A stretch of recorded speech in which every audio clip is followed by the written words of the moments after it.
Arrange marriage वाली बहू ने खोली सास की पोल, ससुराल पहुंचा जेल। राधा जी का पूरा परिवार डाइनिंग टेबल पर बैठकर एक साथ खाना खा रहा है। आज उनका छोटा बेटा राहुल भी विदेश से वापस आया है। राधा जी सबको खाना परोस रही हैं। राहुल, मैंने तुम्हारे लिए एक बहुत अच्छा रिश्ता देखा है। लड़की पढ़ी लिखी है, देखने में सुंदर है और एकदम मॉडल है, मॉडल। तुम कहो तो शादी की बात फिक्स कर ले। माँ देखो, मैंने पहले ही बोल दिया कि मुझे मॉडर्न लड़की नहीं चाहिए, क्लब डिस्को वाली टाइप्स। ये सब ड्रामेबाजी नहीं चाहिए मुझे। एक ट्रेडिशनल और एकदम सीधी सादी लड़की चाहिए। मुझे आपकी और भाभी की कॉपी तो बिल्कुल नहीं चाहिए माँ। What do you mean by आपकी या भाभी की कॉपी नहीं चाहिए? आखिर क्या खराबी है मुझ में या फिर मम्मी जी में?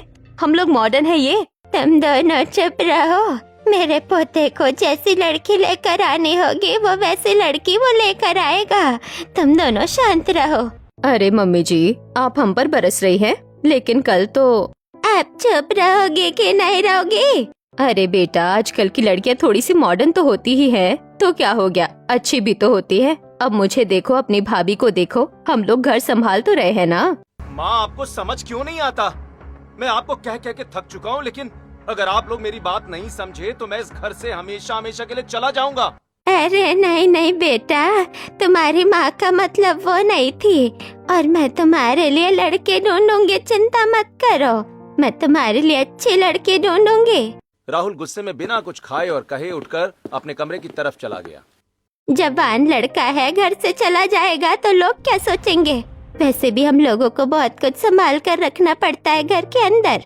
हाँ हाँ, दादी बिल्कुल ठीक कह रही है मम्मी जी। हमें सीधी नहीं टेढ़ी उंगली से घी निकालना पड़ेगा। पता नहीं कैसा देवर है मेरा, जो विलायत में रहकर आया है, लेकिन सोच बिल्कुल गवार है। हाँ, मैं तो नहीं आने दूंगी किसी भी गवार को अपने घर में। मुझे तो एकदम मॉडर्न समझदार लड़की चाहिए, जो मेरा साथ दे सके, मेरे काम में मेरा हाथ बटा सके। मम्मी जी, आप चिंता मत करो, हम कुछ प्लानिंग कर ही लेंगे। हाँ, घरों में ऐसे छोटे मोटे नाटक होते रहते हैं, सुना है ना?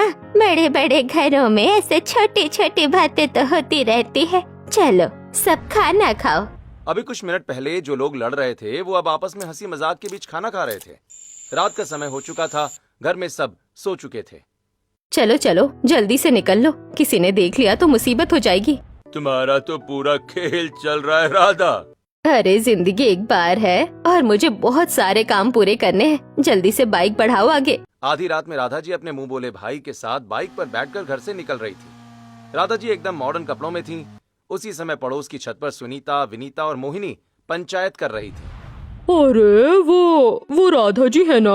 हाँ यार, बिल्कुल वही है। और बाइक कौन चला रहा है? दिनेश जी तो नहीं लग रहे। चुप चुप, कल सुबह पूछताछ करेंगे, आज तो बस देखते रहो।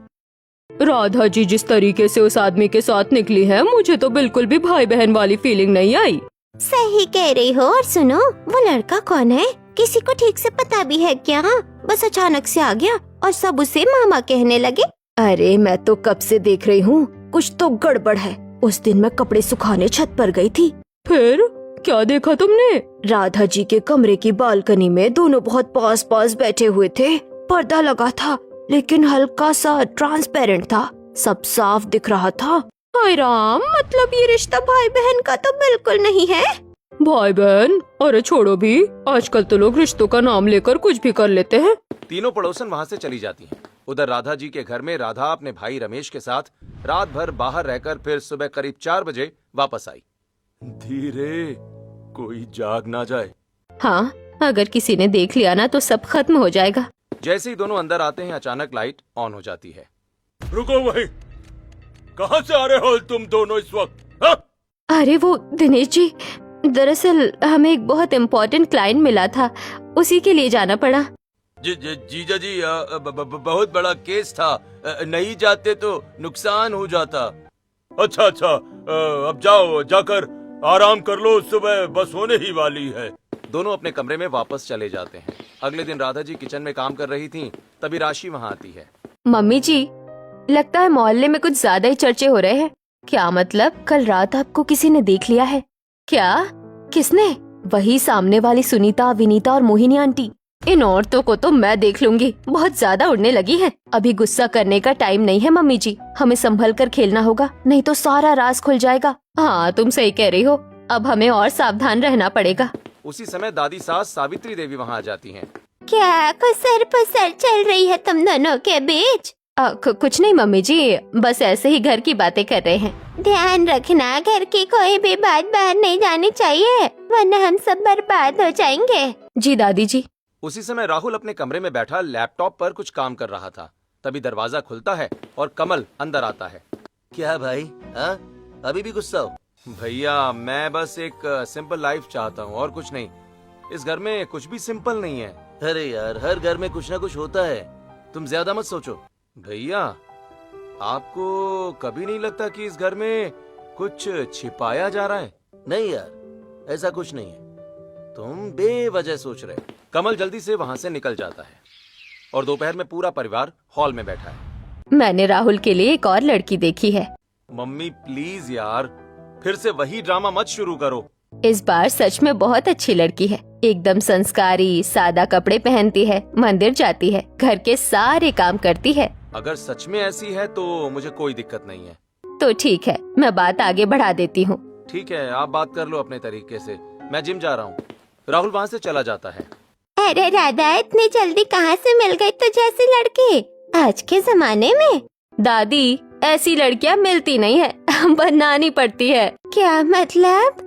मतलब वो लड़की मेरी सहेली की बेटी है, असल में बहुत मॉडर्न है, लेकिन हमने उसे समझा दिया है कि राहुल के सामने उसे एकदम संस्कारी बनकर रहना होगा, और क्योंकि उन्हें ये रिश्ता पसंद है वो मान भी गए हैं। वाह राधा, मानना पड़ेगा, दिमाग तो बहुत तेज चल रहा है तुम्हारा। क्या बात है माँ, आपकी तो दिमाग की दाद देनी पड़ेगी। अरे दिमाग ना होता तो इतना बड़ा माया जाल कैसे खड़ा करती है? मतलब माया जाल से क्या मतलब है तुम्हारा? अरे नहीं नहीं, उसको आदत है मजाक करने की। इसका मतलब था कि हमने इतने अच्छे से घर को संभाल के रखा हुआ है। रमेश, तुम भी ना मजाक करने का टाइम तो देखा करो। अरे वो कभी कभी गलती से जुबान तेजी से फिसल जाती है। अरे मामा, तुम्हारी जुबान है कि केला कहीं से भी फिसल जाता है। सभी परिवार वाले वहाँ पर जोर जोर से हंसने लग गए। चलो चलो, तुम मेरे साथ चलो, और आज मुझे वो जरूरी काम है जहाँ पर जाना है। राधा जी रमेश को अपने साथ लेकर अपने रूम की तरफ चली जाती हैं और दरवाजा बंद करके। तुम्हें शर्म नहीं आती? अभी भी किसी के सामने कुछ भी बोल देते हो। अरे वो गलती से मेरे मुंह से निकल गया, तुम चिंता मत करो, किसी को कुछ पता नहीं चलेगा। तो फिर आज चलना है ना? हाँ, आज तो बहुत अच्छी पार्टी है और आज तो जरूर चलना है। राधा जी और रमेश जी बात करने के बाद हॉल में आते हैं। उसी समय दिनेश जी भी हॉल में आ गए। भैया आज शाम को मेरे एक बचपन के दोस्त के यहाँ पर बहुत अच्छी पार्टी हो रही है, उसका रिटायरमेंट है, तो वहाँ आज की पार्टी में चलना है। अरे नहीं नहीं, आज तो काफी इम्पोर्टेंट काम के लिए जाना है। बहुत अच्छा क्लाइंट है, उनके जीवन में कई सारी समस्याएं हैं, उनका समाधान करना है। चलो, वर्क कम्स ऑलवेज फर्स्ट। तुम अपने काम पर जाना और वहाँ पार्टी में मैं अकेला चला जाऊंगा, ठीक है? फिर रात को राधा जी फिर से रमेश के साथ बाहर निकल गईं। जल्दी करो, कोई देख न ले। अगले दिन सुबह राधा जी थकान भरी हालत में घर लौटी। उनका मेकअप बिखरा हुआ था, कपड़े पसीने से तर थे और चेहरा थका हुआ दिख रहा था। दोनों घर में आकर अपने अपने कमरों में चले जाते हैं। अगले दिन सुबह सब हॉल में बैठे थे। क्या हुआ राधा, वो लड़के का क्या हुआ? रिश्ते की बात आगे बढ़ाई या नहीं? हाँ हाँ माँ जी, वो लोग आ ही रहे हैं और लड़की भी आएगी। मैंने राहुल को बोल दिया है कि आज वो कहीं ना जाए। ठीक है ठीक है। कुछ दिनों के बाद लड़की वाले घर आए। राहुल और किंजल का रिश्ता पक्का हो गया। जल्दी ही राहुल और किंजल की शादी हो गई। शादी के बाद किंजल विदा होकर ससुराल आ गई। वो एकदम ट्रेडिशनल लुक में थी, साड़ी पहने, चोटी बनाए, सिंदूर लगाए, देखने में सीधी सादी लग रही थी। रात को गृह प्रवेश के बाद सभी अपने अपने कमरे में चले गए और अगले दिन सुबह सुबह किंजल की पहली रसोई थी। प्रणाम सभी को। आज मेरी पहली रसोई में बताइए मैं क्या क्या बनाऊं? बेटा जो मन हो वो बना लो। ठीक है। किंजल मुस्कुराकर रसोई में चली जाती है और सभी के लिए पहली रसोई का खाना बनाकर तैयार करने लगती है। थोड़ी ही देर में किंजल खाना बनाकर डाइनिंग टेबल पर सजा देती है। तभी मम्मी जी यहाँ पर तो नहीं है। राहुल जी, मम्मी जी कहाँ है? और मामा जी भी नहीं है। अपने कमरे में होंगी। ठीक है, मैं उन्हें वही खाना दे आती हूँ। किंजल अपनी सास के कमरे के बाहर दरवाजा खटखटाती है, लेकिन अंदर से कोई जवाब नहीं मिलता। हो सकता है मम्मी जी वॉशरूम में हो। मैं मामा जी को नाश्ता दे देती हूँ। किंजल राधा जी के बगल वाले रमेश जी के कमरे को नॉक करती है, लेकिन उस कमरे के अंदर से अजीब अजीब सी आवाज सुनाई पड़ती है। कौन है यहाँ पर अंदर? मम्मी जी आप अंदर हो, मामा जी के कमरे में? हाँ कौन है? अरे मम्मी जी मैं हूँ किंजल। हाँ, ये मेरे भाई का कमरा है, मैं अपने भाई के कमरे में नहीं आ सकती। तुम जाओ, मैं आ रही हूँ बाहर। ठीक है, मैं आपका मामा जी का नाश्ता टेबल पर रख देती हूँ। किंजल को राधा जी और रमेश जी का व्यवहार कुछ अटपटा लगता है, लेकिन वो अपने कामों में लग जाती है। दिन गुजरते हैं और एक दिन सुबह किंजल छत पर कपड़े सुखाने गई। अरे बहू कैसी हो, और तुम्हारी सास और तुम्हारे मामा ससुर का क्या हाल चाल है? जी आंटी सब ठीक है। कुछ नोटिस किया क्या तुमने? मतलब? अरे अभी नहीं हो ना, बहुत भोली हो, कुछ दिनों में मतलब भी समझ आ जाएगा। किंजल हैरान होती हुई नीचे आई तो राधा जी के कमरे के पास से गुजरी। कमरे का दरवाजा खुला था और राधा जी एक बैग पैक कर रही थी। अरे मम्मी जी आप ये सामान टाई क्यों कर रही हैं? आप कहीं जा रही हैं क्या? अरे तुम बाहर निकलो। अरे बिना पूछे किसी के भी कमरे में घुस जाती हो, तुम्हें पता नहीं है कि नॉक कर लेना चाहिए पहले? मैं बस छत से कपड़े सुखा कर आ रही थी। कोई जरूरत नहीं, जाओ तुम अपने कमरे में आराम करो, और मैं बाहर जा रही हूँ और शायद रात को लेट आऊंगी, तो मेरा इंतजार मत करना और ना मेरा खाना बनाना। अच्छा ठीक है, कोई बात नहीं। शाम को किंजल ने देखा कि राधा जी के साथ रमेश भी घर में अनअवेलेबल थे। भैया मम्मी जी तो नहीं है घर पे, मामा जी कहाँ गए? वो भी साथ गए हैं? हाँ, वो दोनों का कुछ बिजनेस है तो एक दूसरे के साथ उनको जाना होता है। अच्छा ठीक है। अगली सुबह 4 बजे किंजल उठी और घर के बाहर झाड़ू लगा रही थी। तभी उसने देखा कि राधा जी और रमेश जी कार से उतरे। दोनों पसीने से तर और थके हुए लग रहे थे। ये क्या मम्मी जी ऐसे?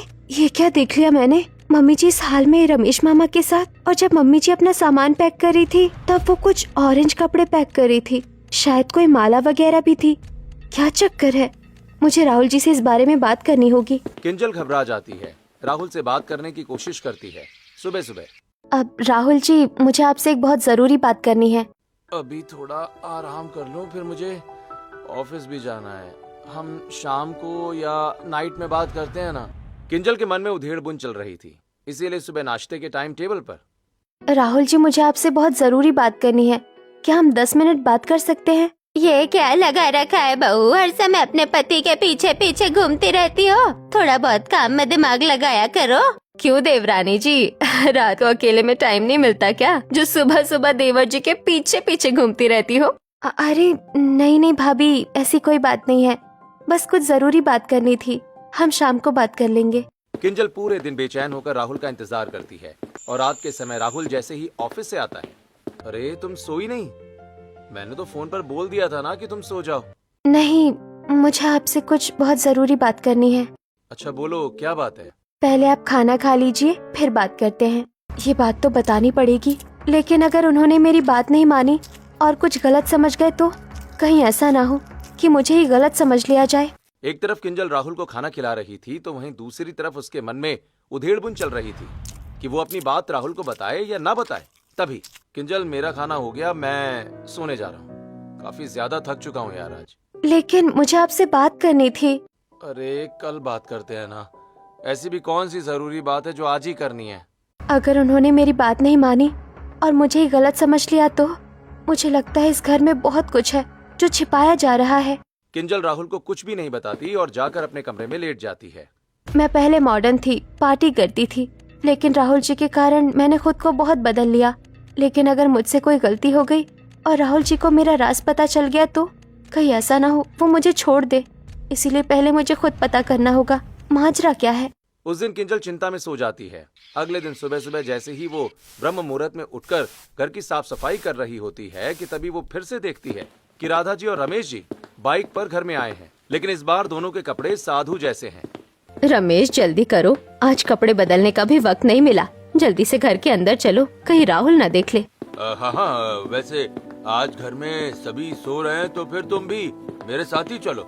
धत तेरी की, तुम भी कम मौका परस्त नहीं हो, चलो आज बहुत दिन बाद मौका मिला है। रमेश जी और राधा जी दोनों ही रमेश जी के कमरे में चले जाते हैं और कमरा अंदर से बंद कर लेते हैं। किंजल छुपकर ये सब देख रही होती है। रमेश मामा तो मम्मी के भाई हैं, फिर वो मम्मी के साथ आधी रात को एक कमरे में क्या कर रहे हैं? ये सब क्या हो रहा है इस घर में? किंजल ये सब देखकर हैरान हो जाती है, लेकिन मुझे इस घर में जो कुछ हो रहा है इसका पता लगाना होगा। उस दिन किंजल अपने कामों में लग जाती है। दोपहर के समय सावित्री जी के कमरे में रमेश जी, राधा जी, उनका बड़ा बेटा कमल और बड़ी बहू राशि मौजूद होते हैं और कुछ जरूरी बात कर रहे होते हैं। दादी जी, मैंने सभी के लिए बेलगिरी का शरबत बनाया है, आप लोगों के लिए। कमरे में ले आऊं? क्यों भाई, हम कमरे से बाहर नहीं आएंगे क्या? जो कमरे में लेकर आएगी, जा बाहर डाइनिंग टेबल पर रख दे, हम थोड़ी देर बाद पी लेंगे।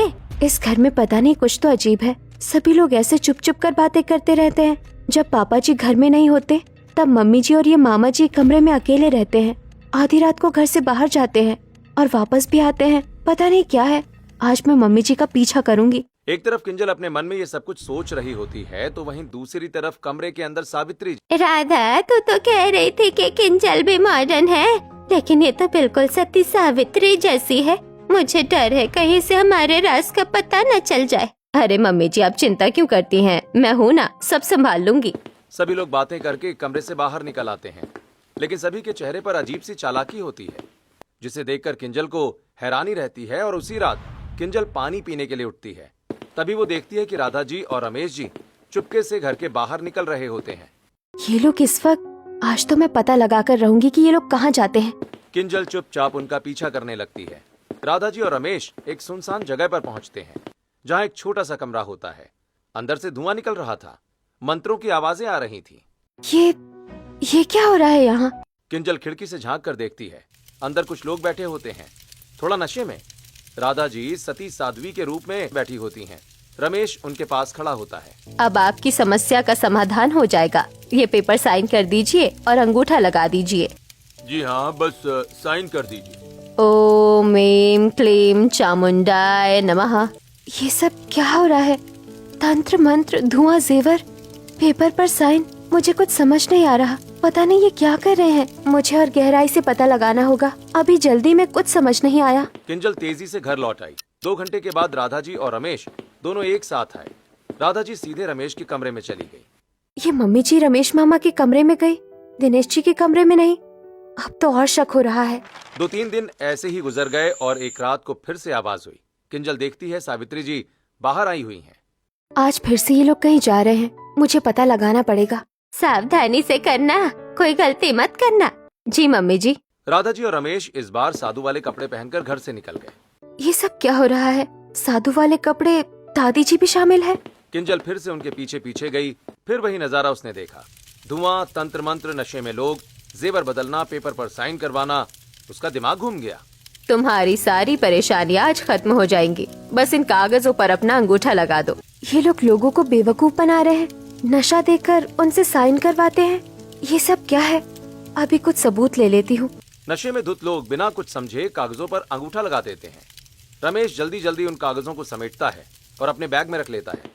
किंजल मौका देकर जल्दबाजी में घर आ जाती है और ऐसे सो जाती है जैसे उसे कुछ पता ही नहीं। अगली सुबह सब लोग हॉल में बैठे होते हैं। बहू जल्दी उठ गई आज? जी मम्मी जी, आदत है जल्दी उठने की। किंजल सबके सामने कुछ नहीं कहती, लेकिन अंदर ही अंदर सब जोड़ रही होती। अब मुझे सब समझ आ गया। ये लोग लोगों को धोखा देते हैं, लेकिन मुझे पक्का सबूत चाहिए, तभी मैं इनका सच सबके सामने ला सकती हूँ। किंजल अपना फोन निकालकर फोटो खींच लेती है और घर आकर बिस्तर पर लेटे लेटे। मुझे अभी भी कुछ समझ नहीं आ रहा। अब मुझे किसी प्रोफेशनल की मदद लेनी होगी। किंजल ऑनलाइन सर्च करते हुए एक प्राइवेट डिटेक्टिव को हायर करती है। ये मेरी सास राधा जी और ये रमेश, इनके बारे में सब पता लगाइए। डिटेक्टिव को काम देकर किंजल थोड़ा सुकून में रहती है, लेकिन इसी बीच वो राधा और रमेश जी के रिश्ते के बीच में कुछ अटपटा सा महसूस करती है। और 15 दिन के बाद, किंजल जी, मैंने सब पता लगा लिया है। बताइए क्या पता चला? आपका पूरा परिवार स्कैमर है। आपकी सास राधा जी झूठी तांत्रिक विद्या के नाम पर लोगों को ठगती हैं। वो लोगों को झूठी समस्याएं बताकर उनके पैसे, प्रॉपर्टी और जेवर हड़प लेती हैं। नकली जेवर रखकर असली जेवर बदल देती हैं। पेपर पर साइन करवाकर प्रॉपर्टी अपने नाम करवा लेती हैं। देखिए, इस पूरे षड्यंत्र में आपका पूरा परिवार शामिल है। राशि, कमल, सावित्री देवी, सब। रमेश आपकी सास का प्रेमी है, भाई नहीं है। सिर्फ आपके पति राहुल और आपके ससुर दिनेश जी को इस बारे में कुछ नहीं पता।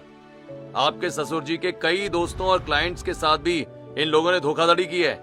क्या मतलब मेरा पूरा ससुराल स्कैमर परिवार? ये किस घर में शादी करके आ गई हूँ? मुझे पूरी सच्चाई पता करनी होगी। किंजल एक हिडन कैमरा ऑर्डर करती है और वो उस कैमरे को ले जाकर रमेश जी के कमरे में चुपचाप लगा देती है।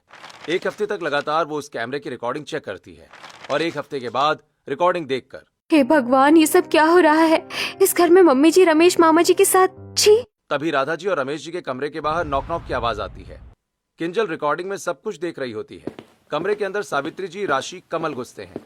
हे भगवान, ये क्या? आज रात को बहुत बड़ा क्लाइंट हाथ लगा है, उसे बुद्धू बनाना है। ध्यान रहे कोई भी गड़बड़ नहीं होनी चाहिए। हाँ दादी, इस बार बहुत बड़ा माल है। सारा पैसा और प्रॉपर्टी हमारे नाम हो जाएगी। तो सब तैयार है? नकली जेवर, नकली पेपर, धुआं धुआं सब सेट है। मैं तुम्हारे साथ हूँ, कोई गलती नहीं होगी। चलो अब तुम लोग जल्दी से निकलो, और आज रात को हम लोग भी तुम्हारी मदद करेंगे, लेकिन छुप कर। ठीक है, आप लोग तैयार हो जाइए। 1 घंटे बाद हम सभी चुपचाप जाएंगे। मैंने दिनेश जी के दूध में नींद की दवा मिला दी है। सावित्री देवी, राशि और कमल कमरे से बाहर निकल गए। उनके जाते ही राधा जी और रमेश जी दोनों एक दूसरे को जोर से हक कर लेते हैं। आज के बाद हम और आजाद हो जाएंगे। किंजल रिकॉर्डिंग में ये सब देख रही थी। आज मैं इन लोगों का पता लगा कर रहूंगी। आज इनका पर्दा फाश होकर रहेगा। हेलो इंस्पेक्टर विनोद, मैं किंजल बोल रही हूँ। मेरे ससुराल में बड़ा स्कैम चल रहा है। आज रात को ही छापा मारिए। मैं आपको लोकेशन भेज रही हूँ। एक तरफ किंजल चुपके से घर से निकलते हुए अपने ससुराल वालों के पीछे पीछे गई। उसी रात पुलिस की गाड़ियां अचानक बंगले के बाहर रुकी। बंगले के अंदर फिर से वही प्रपंच चल रहा था, लेकिन इस बार दिनेश जी और राहुल को छोड़कर किंजल का पूरा ससुराल मौजूद था। पुलिस, कोई हिलेगा नहीं, सबको पकड़ लो। पुलिस ने राधा, रमेश, राशि, कमल, सावित्री देवी सबको रंगे हाथों पकड़ लिया। बेहोश क्लाइंट्स को होश में लाया गया। सारे नकली जेवर, पेपर, धोखाधड़ी के सबूत जब्त कर लिए गए। ये पूरा परिवार स्कैमर है।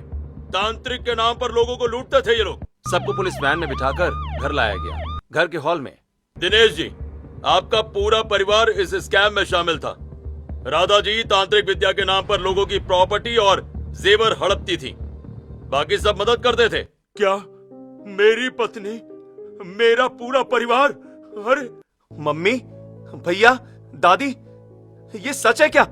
हाँ पापा जी, और आपको पता है आपके कई सारे दोस्त और रिश्तेदारों को भी इन लोगों ने अपने स्कैम का शिकार बनाया है। इन लोगों ने न जाने कितने लोगों की जिंदगी बर्बाद कर दी। पुलिस वाले राधा जी, रमेश, राशि, कमल और सावित्री देवी को हथकड़ी में ले जा रहे थे। तभी रुकिए, अभी एक और सच्चाई बाकी है। सब हैरान होकर किंजल की तरफ देखने लगे। ये देखिए, ये सिर्फ स्कैम नहीं, मम्मी जी और रमेश मामा का अफेयर भी चल रहा है। रमेश मामा कोई भाई नहीं, मम्मी जी का प्रेमी है। सब फोटोज देखकर स्तब्ध रह गए। हे भगवान, ये सब क्या है? मैंने कभी सोचा भी नहीं था कि मेरी पत्नी मेरे साथ ऐसा करेगी। मेरी पत्नी इतनी बड़ी धोखेबाज। ले जाओ इसे जेल में। इसलिए मैं अरेंज मैरिज करना चाहता था। मुझे लग ही रहा था कि इस घर में कुछ गड़बड़ है। अगर मैं किसी मॉडर्न लड़की से शादी करता तो ये सब राज कभी बाहर नहीं आता। चलो, सारी सच्चाई सामने आ गई है। उसी वक्त पड़ोस की छत पर सुनीता, विनीता और मोहिनी खड़ी थी। देखा, अरेंज मैरिज वाली बहू ने खोली सास की पोल और पूरा का पूरा ससुराल पहुंचा जेल। हाँ बहन, मुझे तो पहले से ही कुछ न कुछ गड़बड़ लगता था। ये परिवार पूरा ही पूरा झोल है। चलो, फाइनली मोहल्ले में से गंदगी तो साफ हुई इस अरेंज मैरिज वाली बहू के चक्कर में। एक तरफ मोहल्ले की औरतों को नई गॉसिप मिल चुकी थी, तो दूसरी तरफ पापा जी और राहुल, मैं जानती हूँ ये सही समय नहीं है, लेकिन हमारे लिए भी एक अधूरा काम बाकी है। बेटा, तुमने आज हमारी बहुत मदद की है। हमारी आंखों पर पड़ा हुआ पर्दा हट गया, वरना न जाने ये लोग हमें कब तक धोखा देते। हाँ बताओ, क्या काम है जो हमें आज करना है? मैंने जो डिटेक्टिव हायर किया था उसने कुछ लिस्ट निकाली है। उन लोगों से उनकी प्रॉपर्टी के पेपर और जेवर हड़पे गए हैं। हमें वो सब वापस करने होंगे। हाँ हाँ जरूर। इसके बाद किंजल, राहुल और दिनेश जी सभी मासूम लोगों को उनके जेवर और प्रॉपर्टी के कागज वापस कर देते हैं और बाकी का परिवार जेल में सड़ता रहता है।